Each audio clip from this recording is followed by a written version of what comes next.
Hello and welcome back to our channel. For today's video is how to make calls from Gmail. It's just pretty quick and simple, so let's go. So to make calls from Gmail, you need to follow these steps. Now, first thing you're gonna do is you go to the Gmail. Now, I'm already here at the Gmail and I'm already logged into my account. Now, find the next to gear icon, that 9 dots here. And you can see here contacts. Press that.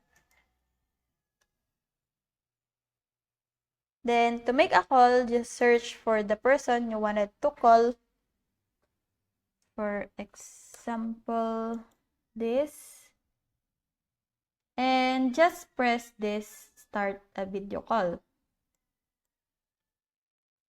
Now you will be redirected to Google Meet and just allow to use the camera and your microphone.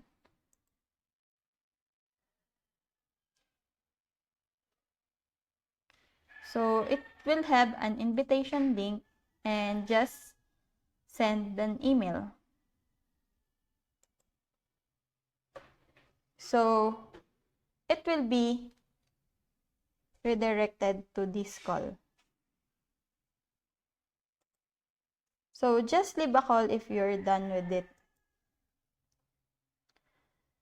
So that's it. I hope that this video helps. If you have any questions or comments, kindly put it in the comment section below. And if not, don't forget to subscribe and like. Thanks!